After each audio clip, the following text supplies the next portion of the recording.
مرحبا بكم. راني عاودت رجعت لكم بعد غياب طويل، على بالي بلي طولت عليكم، على بالي بلي ما طلقت لكم فيديوهات. لا غالب راني شويه في ظروف ما سمحتليش. خويا دار عمليه، ماما راهي شويه عيانه، ادعوا لهم ان شاء الله بالشفاء يا ربي، ويحفظ لي بابا تاني ويحفظ لكم كامل اللي عندكم وتحبوهم ان شاء الله. قولوا امين.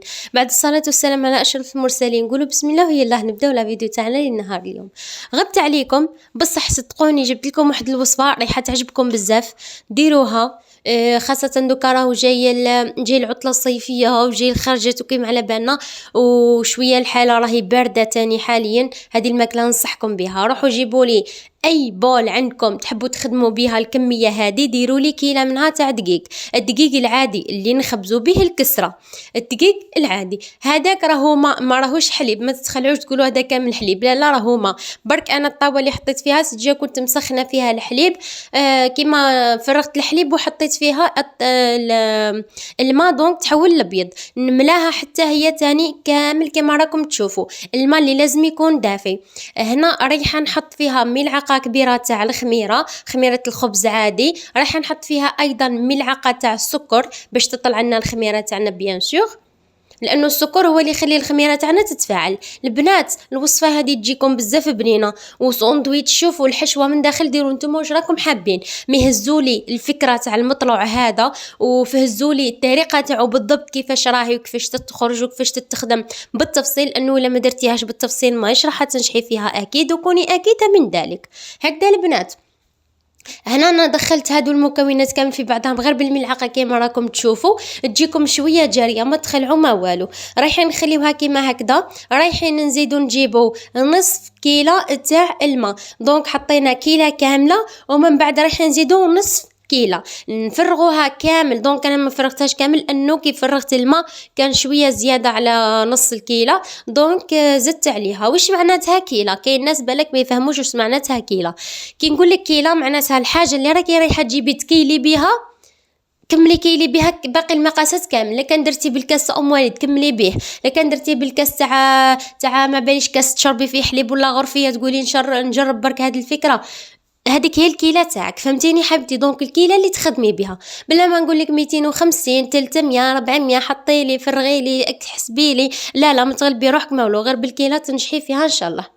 هنا كملت، حطيت نص الكيلة تاعي تاع الماء هذيك كامل. رايحه نخليها بهذا الشكل كيما هكذا. رايحه نغطيها ونخليها حتى 10 دقائق باش يتخمر لي هذيك الخميره مليح مع هذاك الماء والدقيق اللي حطيناه، وهذاك الدقيق يتجانس مع هذيك الخميره والسكر. ومن بعد السكر والخميره كي راح يتجانسوا راح يخليونا العجينه تاعنا تتخمر. هذه الخطوه سي اوبليغاتوار ديروها، وهذه اول خطوه تديروها باش تنجحوا فيها.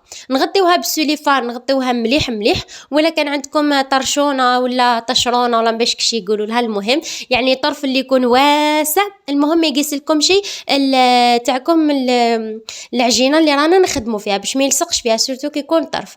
رايحين نغلطوا عليها بهذا الشكل هكذا. هو من الاحسن ديروا سوليفان خير كيما دايره انا ولا سيليكون، وخليوه فيه هكذا حبوباتي. غطيوها مليح مليح لانه الجو راهو بارد حاليا، دونك ولا ما درتوها شي كيما هكا غطيتوها رايحه تبرد لكم العجينه ومش راح تطلع لكم. والماء لازم يكون دافي كيما سبق وخبرتكم. نغطي العجينه تاعي، كانت هذه المرحله الاولى اللي درناها. راح نحطوها اكوتي للعلم راهي فيها تاني الفارينه باش ما تقولوش راهي غير دقيق. دوك تشوفوا المكونات الباقي واش راح نزيدو نديرو. هنا رايحين نجيبو الفارينه تاني كيله تاع فارينه، راح نفرغوها. شوفوا انا الكاسرول البول اللي درت بها بول بزاف كبيره. الدقيق عندي والفارينه راهم مصيرين، دونك ما راح نصيرهم ما والو.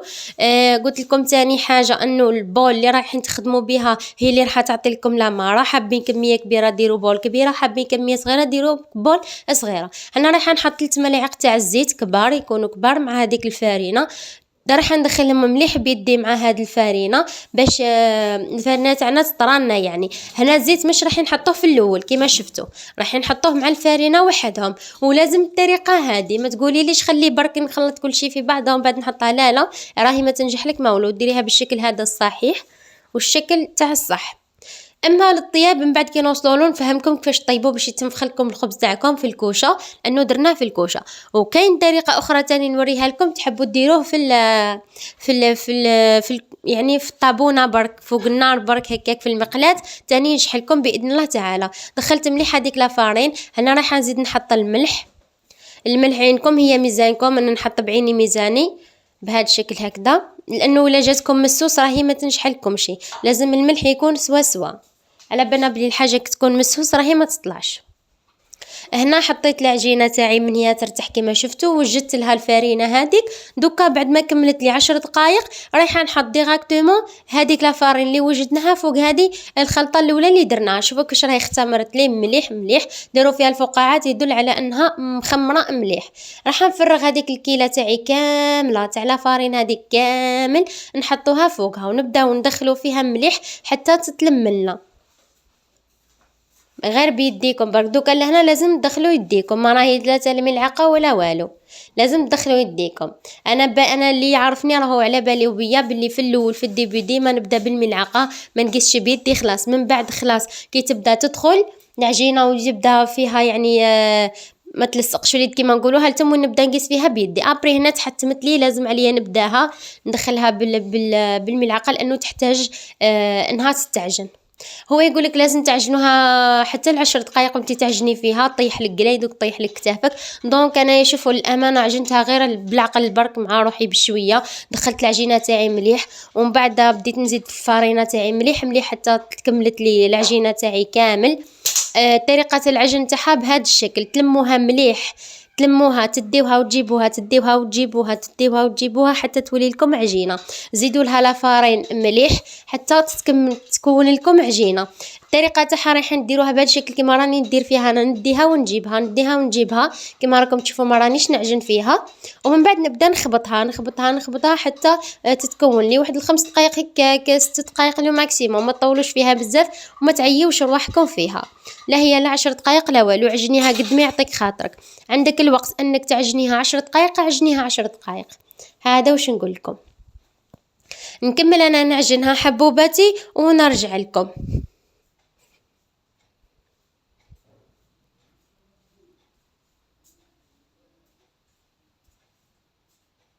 شوفوا هنا بالشكل هذا قلت لكم تبداو تخبطوها بهذا الشكل حبوباتي. كي تشوفوها بدات تتلم ابداو خبطوها بهكذا.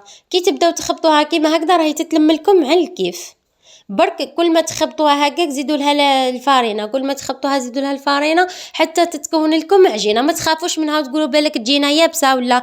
ديما نوصيكم الفارينه في الكاطو ولا في العجائن تاعكم باش ما تخافوش منها. خلاص حطي حبيبتي بالكميه غير بالعقل. ومن بعد كي تشوفي يدك نشفت خلاص العجينه ما عادش تلصق في يدك، والبول تاعك اللي راكي تخدمي فيها ولا الكاسرول تاعك اللي راكي تخدمي فيها نضافت، لتما عرفي بلي سي بون.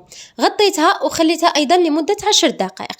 هذا ما كان، هذه الخمره تاعها 10 دقائق الاولين و10 دقائق الثانيين 20 دقيقه قد كل شيء توتال مع بعضها 20 دقيقه. من تملي هي خدمي ابداي كوري وخدمي، ما فيها لا زيدي خليها ترتاح لا والو. من بعد برك تكوني مبقطه تاعك الكوشه مليح على النار اللي تكون سخونه. اللي عندها الكوشه تاعها تشعل من الفوق ومن التحت شعليه من الفوق ومن التحت، واللي عندها تشعل غير من التحت شعليه غير من التحت كيما انايا نشعل من التحت. ومن بعد كي نلقاها بدات تتنفخ نطلعها من الفوق ونخليها تتخمر لي، نخليها تتحمر لي مليح هكذا. دونك انا الكوشه اللي عندي انها ما تشعلش من الفوق مع من التحت، يا تشعليه من الفوق يا من التحت. هكا الكوشه تاعنا اللي عندنا. دونك حبيبتي ولا كانت الكوشه تاعك كيما هكذا شعلي من تحت، خلي الخبز تاعك حطيه في الطاج الاول ولا الثاني، لازم يكون قريب. لا خفتي من الاول انه يتحرق لك ولا حطيه في الثاني وخليه يطيب على غردو. كي تشوفي الحبه تاعك تنفخت طلعي عليها غير من برا. كي تشوفيها تنفخت شوف طلعي عليها من تحت تلقيها طابت مليح. ما تطيبش هذيك حتى تتحرق، راه يطيب بسواسوا. ما تخافوش منه يطول ولا لا راهو يطيب على الكيف من تحت يجي مليح روعه، ما تخافوش منه خلاص. ومن بعد كي يتحمر كي يطيب لك من تحت وتنفخت الحبه طلعي من الفوق شعليه على من النار من الفوق وقدميه ليه على الاخر وخليه يتحمر لك مليح، لانه الا ما قدمتيش للي من الفوق راهو يطول باش يتحمر لك.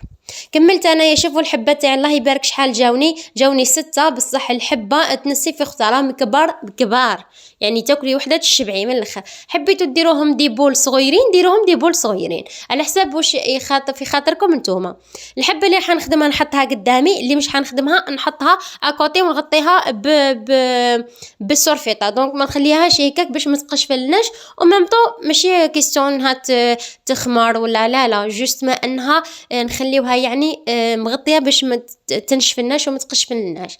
هذه الخطوه اختياريه. اللي يحب الدقيق يعني الخبز هذا راهو بنتو بالدقيق، واحد ما يكذب عليكم، واحد ما يزيدها عليكم. ما تحبيش الدقيق ديريه سامبل، هذا واش نقول لك. بصح انا درتو بالدقيق يجي بنين يهبل، يجي فيه هذيك القرمشه تاع الدقيق ويزيد له بنه. ما باليش هكاك يتحمص هذاك الدقيق مع هذاك الخبز والبنه، يعطي لكم واحد البنه مش نورمال. جربوه بالطريقه هذه. انا على حسب واش قالت لي ماما باللي الخبز هذا راهو تاع الغرب، الناس الغرب هما اللي يديروه، يطيبوه بهذا الشكل. كاين اللي يطيبوه فوق المقله، كاين اللي يطيبوه في الكوشه، كاين اللي يطيبوه في الفور تاع الحجره، كل واحد وكيفاش. كيما انا عندي مرت خالي من غيليزان كانوا يطيبوه لا حول ولا قوه الا بالله، يطيبوه في الحجره، يعني في هذيك الحجره الكبيره، الفور تاع الحجره. هنايا شوفوا درت انا دويره كامل وراح نقسمها. حبيتوا نتوما ديروها دويره كامله خليوها دويره كامله، ما يديروها دي بول صغيرين باه ما تجيكمش الحبه كبيره. لانه شوفوا الحبه الله يبارك قد ما تجي هنا كي هزوه سيسوه، ونديرها راكم مع قماط، ونديرها راكم مع بيضه خايفين عليها تتكسر. ما باليش انا سونسيال دللوه باش يجيكم مليح. لانه ولا تكسلت لكم الحبه تزيها تعودي مزروبه تقولي انا المهم نكمل حبيبتي، تشوفي روحك مزروبه حابه تكملي ليه ما ديريهاش. ديري حاجه خفيف بوخفيف، ضربي بطاطا مقليه ولا فريت اومليت والسلام عليكم. عندك الراحه في البال وحابه تخدمي حاجه رزينه وباهيه كيما يحب الخاطر وبنينه، اخدميها بالعقل. نهار تشوفي روحك مزروبه والله مديغوتي فيتي عليك الحوايج هادو.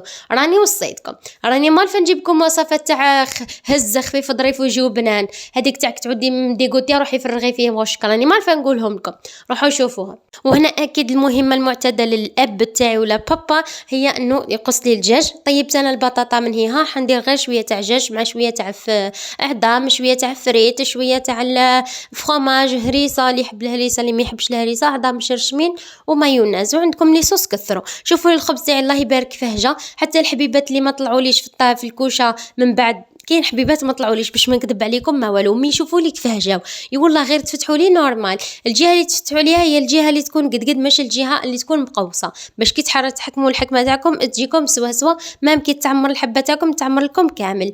الحشو اختياري، تحبوا ديروا الحشوات اللي راني مديرتهم لكم قبل اللي يجيو معسلين ومفرمجين ديروهم.